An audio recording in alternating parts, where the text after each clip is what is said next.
Howdy,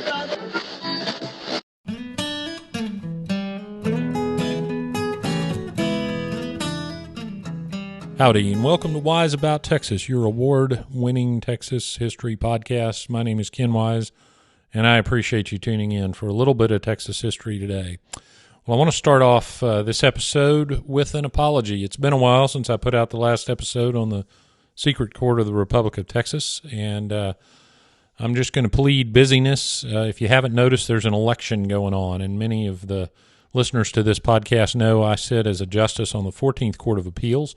Our headquarters courthouse is in Houston, but we cover 10 counties in southeast and central Texas, over 6 million people in that 10-county district. And so it's a little bit busy right now since I'm on the ballot on November 3rd, and that's why it's been a little while since I've done an episode. Campaigning in 10 counties with over 6 million people is like running in one of the 20th largest states in the country. And so it is a little bit busy. One day, quick anecdote, I went out to deliver some signs and do a little campaigning. I drove 400 miles in one day and never left the appellate district. So that's what I've been up to.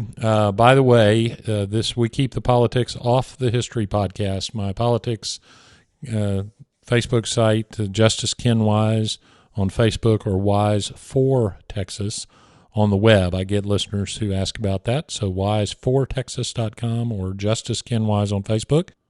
So I appreciate your patience, and I appreciate all the great support this podcast is getting. It is continuing to grow, and we've got a big anniversary for the podcast coming up next month, so look for an episode related to that. We are entering the anniversary time of the Texas Revolution, so I hope everybody remembered the good folks of Gonzales, Texas, the last October the 2nd. The Come and Take It Battle of Gonzales. I owe you an episode on that, so we'll move that up the list. And coming up on October 28th is the anniversary of the Battle of Concepcion, so go through the old Wise About Texas catalog and find that episode. One of the more underrated battles of the Texas Revolution, in my opinion.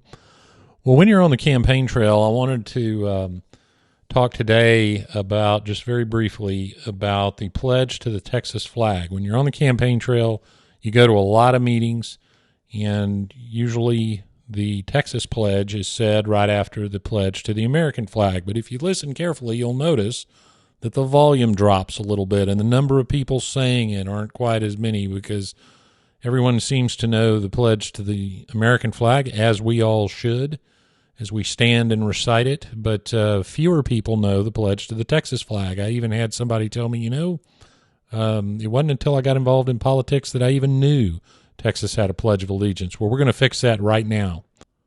So after the Battle of San Jacinto, we had the first election in Texas. I think I talked a little bit about this last episode.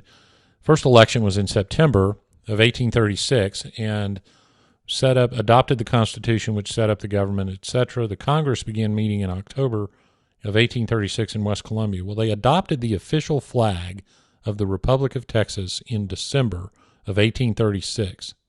And that flag was a large yellow star on a blue background, and it's known as the David Burnett flag.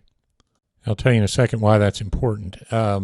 So fast forward to 1933. Remember, Texas was admitted to the Union by joint resolution. It wasn't annexed. It wasn't taken over in any way by the United States. We went in by joint resolution. And so the Texas flag and loyalty to the Texas flag has a little bit different characteristic than other states. So in 1933, the state legislature decided that they would require school children to recite a Pledge of Allegiance to the Texas flag, just like they did to the U.S. flag. And the original Pledge of Allegiance read like this: "Honor the Texas flag of 1836. I pledge allegiance to thee, Texas, one and indivisible." Well, the problem is that the 1836 flag, as I just mentioned, was the David Burnett flag. In 1839, under President Lamar, we officially adopted the Lone Star flag as we know it today, with the red and the white and the blue, and the white star on the blue background. And so the original Pledge of Allegiance pledged allegiance to a specific flag that no longer existed. Everybody knew it was a mistake, but it took 32 years to fix it. It wasn't until 1965 that those words were removed from the Pledge of Allegiance to the Texas flag. The pledge then read, "Honor the Texas flag. I pledge allegiance to thee, Texas, one and indivisible." Well, then that pledge was amended again in the 21st century to add the words, "one state under God." So we get our current Texas pledge, which is, "Honor the Texas flag. I pledge allegiance to thee, Texas, one state under God, one and indivisible."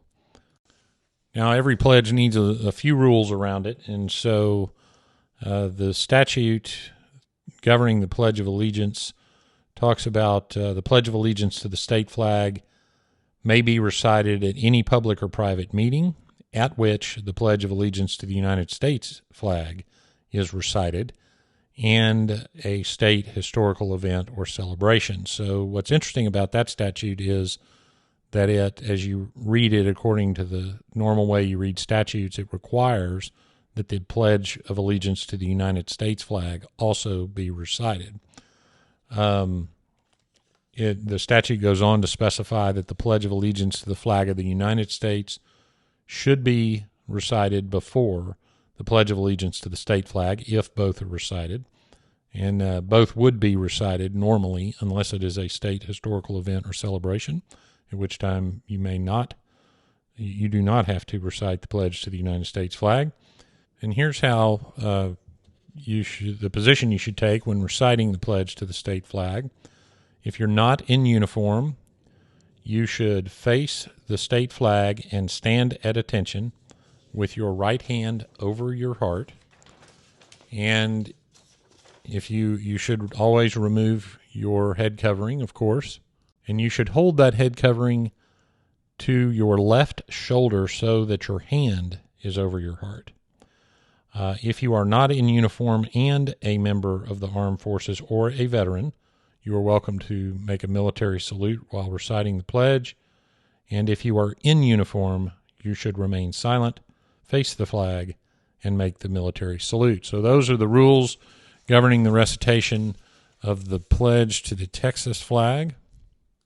The last little tidbit I'll leave you with is this. There are 16 other states that also have a Pledge of Allegiance to their flag, but none of them, of course, were a republic.